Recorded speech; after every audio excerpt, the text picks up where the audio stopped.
à la une en Israël. Lise, vous recevez l'ambassadrice d'Israël en Belgique et au Luxembourg, Idit Rosenzweig Abou. Idit Rosenzweig Abou, bonjour. Bonjour Lise. Merci d'être avec nous ce matin sur Radio Judaïka. On a beaucoup de sujets à voir ensemble, mais je voulais qu'on commence vraiment aujourd'hui par cette journée symbolique, 700 jours de captivité pour les otages. C'est très long, pas d'accord en vue, on est très pessimiste en Israël sur ce sujet. Ambassador, I wanted to begin with you about the 700 days of captivities for hostages. It's a very long time. It's very complicated, and we don't see an ending, nor something signed with Hamas. It doesn't seem so possible in Israel these days. Well, I'm not sure I agree with you that it doesn't seem possible. I hope it's still possible. And from time to time, we see positive signs, and then Hamas goes back. And but I agree with you. 700 days is beyond anything we could have imagined. We are still in contact with many of the families that visited here. And last time we had families here, we had an event not far from Radio Judaïka, actually, if you remember. And some of those families 2 weeks later got their loved ones, and some didn't. And my heart is still with Ruchama Buchbut, mother of Elkanah, that really, I feel her pain, and we hope to see them released as soon as possible. Alors, je ne sais pas si je suis d'accord avec vous sur le fait que ça ne semble pas possible. J'espère que ça l'est. Il y a des signes positifs de temps en temps, même si le Hamas fait marche arrière ensuite. Là où je suis d'accord avec vous, en revanche, c'est que 700 jours, c'est beaucoup trop. C'est même tellement qu'on a du mal à imaginer cela. On est vraiment aux côtés des familles et on continue d'être en contact avec elles. On avait organisé il y a peu de temps un événement qui avait eu lieu pas très loin des locaux de la radio, justement, et certains otages avaient été libérés après ça, donc on espère toujours que ça sera le cas. Et notamment, j'en profite pour citer la maman de Elkana Bobot, Ruchama. On sent vraiment sa peine et on est à ses côtés. C'est vrai, on est à côté de toutes les familles d'otages et on souhaite vraiment leur libération. Cette semaine, ambassadrice, est arrivé un accord de gouvernement sur la question de la reconnaissance de la Palestine. On en parlait déjà depuis longtemps. Il y a à la fois des choses positives, au sens où il y a une demande de conditions, et des choses négatives, des sanctions contre Israël. Comment vous vivez cet accord du gouvernement belge? This week, the Belgian government signed what it's called accord of about what's happening and said that they will recognize Palestine. There are a few positive things inside, including that Belgium is demanding the liberation of the hostages, and a few other things not so good for Israel, for example, sanctions. How do you see that accord on that was released this week? Well, it has different topics in it. If we go back, generally, I can say it is not a good development for the relations between Israel and Brussels. We were working very hard these past 2 years in order for this situation not to come, and we regret that it came. On recognition, indeed, there is no recognition at this time. It's been said many times from different parts, both in Flemish and in French. There are conditions for the recognition. However, if you look at the conditions, you see that these are conditions for Hamas only. These are not conditions for the Palestinian Authority. Camp David in 2000 broke down because of the Palestinian Authority. The negotiations with Olmert in 2007 broke down because of the Palestinian Authority, because of incitement, because of terror support, because of lack of power, because they were not democratically elected. Therefore, you see that the conditions are not really supportive of the two-state solution. Moving forward, though, we do appreciate that there are conditions, because the worst option would be just to recognize and give a prize to Hamas. On the other issues, we do not appreciate, obviously, sanctions. It's not that there is a lot of trade between the settlements and Belgium. I can tell you I have trade that it's nearly nothing, but it's a matter of principle. First, because the settlements employ mostly Palestinians, and it is also a move that shows ignorance in Middle East affairs. And second, because it's a collective punishment. In addition to that, I think what's very infuriating is the consular sections on Belgians living in the settlements. I'm not even sure that that is legal. It hasn't been done by any European country before. And with what right do you strip citizens of their right? Where are they supposed to register marriage or birth or documents or anything else? And I believe this will be tested in Belgian courts because I don't believe citizens will take calmly the fact that their civil rights are hurt. It's quite funny that the Belgian government bothers to punish people that are just living in settlements that have not been accused of violence. People, children, women that be living in settlements, while here in the middle of Brussels, you have people saying, glory to Yahya Sinwar, or with blood we will redeem Palestine, or and walking around with Hamas bands over their heads, and they are here in your country, and you don't know enough about it or anything at all. So it makes it even more unfair. Alors, c'est vrai que pour commencer, il faut rappeler qu'il n'y a pas de reconnaissance de la Palestine tout de suite. Il y a effectivement des conditions qui ont été mises dans cet accord, conditions qui sont seulement pour le Hamas et pas pour l'autorité palestinienne. Et c'est un vrai problème parce qu'il faut se rappeler que les dernières négociations, que ce soit par exemple en 2007 ou même avant, avaient échoué à cause de l'autorité palestinienne, du fait qu'elle n'a pas été démocratiquement élue par les Palestiniens, du fait de son manque de pouvoir, du fait qu'elle ne soit pas populaire. Donc, ces conditions, il faut les revoir. Bien entendu, on apprécie le fait qu'il y ait des conditions, car il y a d'autres pays, on peut citer la France notamment, qui se propose de reconnaître la Palestine sans aucune condition. Et là, dans ce cas, ça aurait été complètement donner un cadeau au terrorisme. Dans ce qui est les conditions elles-mêmes, il y en a plusieurs qui sont vraiment bizarres, et notamment quand on parle de tout ce qui concerne la Judée-Samarie. Quand on parle de mettre des sanctions pour le commerce avec la Judée-Samarie, je peux vous dire que j'ai vérifié, il y a vraiment très très peu d'échanges entre la Belgique et la Judée-Samarie, donc c'est vraiment anecdotique, mais ça montre également tout de même une certaine ignorance de la réalité du Moyen-Orient, et ça c'est important à noter. Et en plus, c'est une punition collective sur des gens qui n'ont rien fait. Le pire, c'est sans doute ce point de dire que les Belges qui habitent dans ce qui est considéré comme les colonies illégales par la Belgique ne recevront plus d'aide du consulat de Belgique. Ça, c'est vraiment, ça n'a jamais été fait par aucun pays européen auparavant. Et en plus, c'est vraiment priver des citoyens belges de leurs droits civils.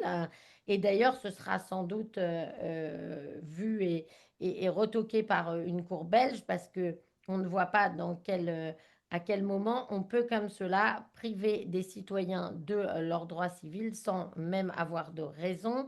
On parle d'une punition sur des hommes, des femmes, des enfants qui ont simplement décidé d'aller habiter à cet endroit. Quand on pense qu'à Bruxelles même, en plein centre de la Belgique, il y a des gens qui crient à la gloire de Yahya Sinwar, d'autres qui disent qu'avec le sang, on obtiendra la Palestine, et d'autres enfin qui se promènent dans Bruxelles avec les kéfiers du Hamas pour cacher leur visage, on se dit que c'est encore plus injuste d'avoir ce genre de sanctions et de conditions dans cet accord de gouvernement. Dans un sens, ambassadrice, on a l'impression que, vu toutes les positions de la Belgique, et notamment celle de son ministre des Affaires étrangères, Maxime Prévost, l'accord de gouvernement, c'est peut-être le moins mauvais que la Belgique pouvait donner vu ses positions habituelles. Would you say that maybe this accord is the less bad that Belgium could have done, knowing the position that it has had from the beginning of the war in the 7th of October, and for example, the position also of the Minister of Foreign Affairs of Belgium, Maxime Prévost? Well, I think it could have been a better resolution because apart from the conditions for recognition, basically, it was a lot of things that were imposed on Israel that were not there before. And it could have been also worse. It's true. And it's a matter of balance of power between the different forces in the government and the positions. There's no doubt that this was a political compromise. Alors, oui, c'est vrai, ça aurait pu être à la fois pire, mais sans doute meilleur également. On comprend bien que c'est un équilibre qui a été trouvé en termes politiques et que c'est un accord de compromis qui a été fait au niveau du gouvernement. Alors, l'accord parle aussi de renforcer le combat contre l'antisémitisme et contre le terrorisme. On espère, ambassadrice, que le coordinateur pour la lutte contre l'antisémitisme va enfin être nommé en Belgique, puisqu'on l'attend depuis des années. Sorry, go ahead. The accord is talking about the nomination of a coordinator against anti-Semitism that everybody's waiting in Belgium for years now. And also is talking about increasing battle against terrorism and anti-Semitism. That is heading the good way, in your opinion? We have to wait and see, because I saw similar lines also in the government accord, and now it's been a long time, and we haven't seen progress. This is a positive article in the resolution. I really wish it was not part of this resolution. I think the problem of anti-Semitism, as a Belgian problem, deserves not to be part of the discussion of the Middle East conflict, because anti-Semitism, although it increased with the Middle East conflict, is a Belgian issue. I wish it was not connected to this resolution. I wish it was a resolution where people say, no, we compromised on sanctions on Israel, so we give something to the Jewish community. That's also a little bit within itself, a little bit infuriating. But I am happy that there is a recognition of the fact that there is a problem, and we're going to wait and see. I would have preferred, the sanctions against Israel are very specific. It says this minister and that minister will prepare a plan for this and that with enforcement mechanism, etc. I wish the article about fighting anti-Semitism and fighting anti-terror would have been so elaborated as well. However, I trust the parties within the coalition that care about the Jewish community to enforce this article.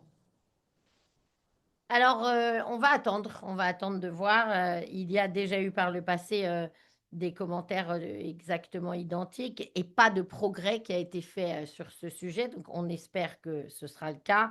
En tout cas, j'aurais bien aimé que ça ne fasse pas partie de cet accord de gouvernement spécifique, parce que je pense qu'il ne faut pas lier le conflit au Moyen-Orient avec la lutte contre l'antisémitisme en Belgique, qui doit être un problème belge et qui est un problème belge. En revanche, évidemment que le conflit au Moyen-Orient augmente l'antisémitisme, mais ça aurait été mieux que ça ne soit pas exactement connecté à cette résolution. Donc, je suis au moins contente qu'il y ait un article là-dessus, mais en même temps, c'est assez effarant de voir que les sanctions contre Israël ont été écrites de manière extrêmement précise et spécifique. On sait quel ministre doit faire quoi. Et en revanche, sur l'article sur la lutte contre l'antisémitisme, j'aurais bien aimé qu'il soit plus élaboré et lui aussi plus précis. Mais je fais tout de même confiance aux partis de la coalition actuelle qui ont à cœur de protéger la communauté juive en Belgique pour augmenter la lutte contre l'antisémitisme. I would like to finish with you, Ambassador, with what's happening with Benjamin Netanyahu criticizing Bart de Wever, Emmanuel Macron, a lot of European head of parliament or a prime minister. Is it complicated as a diplomat to after those kinds of comments? Je voulais qu'on termine avec vous sur les critiques que Benjamin Netanyahu a fait, notamment contre Bart de Wever, mais aussi contre des tas d'autres chefs de gouvernement en Europe, Emmanuel Macron en premier lieu. Est-ce que c'est compliqué pour une diplomate comme vous de passer après ce genre de commentaires? Well, the prime minister was elected in Israel, and he is the one that's deciding how Israel is going to behave, he and his government. And therefore, he has the rights when things are done on a bilateral level that are hurtful towards Israel. And we've had people in Belgium, but also in France, speaking about Israel in the most horrific way, calling Israel genocide, calling Israel in very strong words. Then there are different exchanges in the way the prime minister chooses to do them. As a diplomat, my role is to represent my government. Among my roles, I need to represent my government. I also need to represent the people. And that is what I do. This is the job of a diplomat. Alors, il faut rappeler que le Premier ministre Benjamin Netanyahu a été élu et que c'est lui qui choisit la façon, avec son gouvernement, la façon dont il réagit à un certain nombre de choses. Et il y a des mots qui ont été très durs contre Israël, qui ont été dits notamment en Europe, des choses même horribles, et on nous a souvent traités de génocidaires. Donc, la façon dont il réagit et les différents échanges bilatéraux qui ont lieu, c'est lui qui les décide. Et l'un de mes rôles en tant que diplomate, c'est de représenter mon gouvernement et mon peuple. Et c'est ce que je fais, c'est exactement ça, mon travail. Talking about France, that has said that they will recognize Palestine without conditions, and it has also, and maybe Canada, Australia wouldn't have said it before if France didn't be the first one to say it. Would you think the relationship between France and Israel is even more complicated than the one between Belgium and Israel? Pour finir là-dessus, ambassadrice, le fait que la France ait indiqué vouloir reconnaître la Palestine sans condition et que ça ait entraîné un certain nombre d'autres pays qui ne l'auraient peut-être pas fait si la France n'avait pas été la première à le dire, que ce soit le Canada, l'Australie ou d'autres. Est-ce que ça signifie que les relations entre la France et Israël aujourd'hui sont encore plus compliquées que celles entre la Belgique et Israël? Well, it's hard to define levels of complication because every relationship is complicated in a different way. I can say that France is creating damage in the Middle East for generations. Because even if in November this year, when there's elections, the government changes, still the fact that you give Palestinians recognition will take away the main motivation they have to compromise. And even if you are a strong supporter of the two-state solution, the Palestinians need to compromise in order to go to the two-state solution on many issues. This is what they couldn't compromise in Camp David and in 2007. Among them, what they call the right of return. Once you already give them the greatest achievement that they are seeking, it lessens significantly the motivation for compromise and basically makes it impossible to reach any solution in the Middle East. I think the initiative of Macron is populistic, made to get popularity points and exposure at the expense of the real interests of both Palestinians and Israelis in the long run. And I think, yes, this has a severe effects and will have a severe effect on the relations with France, between France and Israel, and also on the role of France in the Middle East in general. Alors oui, C'est difficile d'abord de donner des différents niveaux de complications dans une relation compliquée. Et il y a des différentes manières que ce soit compliqué. Mais ce qui est sûr, c'est que cette annonce du président Macron, elle va créer des problèmes au Moyen-Orient, et ça pour plusieurs générations, pour l'avenir. Même si ensuite le gouvernement change en France, cette reconnaissance sans condition, elle enlève la motivation principale des Palestiniens pour faire des compromis. Même quelqu'un qui est profondément pour une solution à deux États comprend ça. Parce que le compromis, c'est justement ce qui n'a pas eu lieu à Camp David ou en 2007. C'est ce que les Palestiniens ont refusé de faire, et notamment sur ce qu'ils appellent la loi du retour des réfugiés.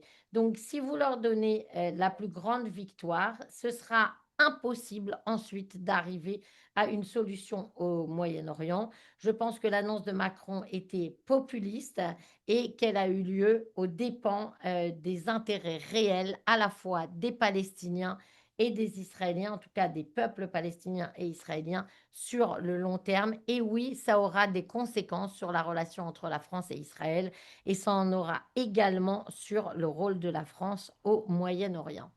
Ambassadrice, merci beaucoup d'avoir été avec nous ce matin sur Radio Judaïka. Bonne journée à vous et Shabbat Shalom. Bonne journée, Shabbat Shalom.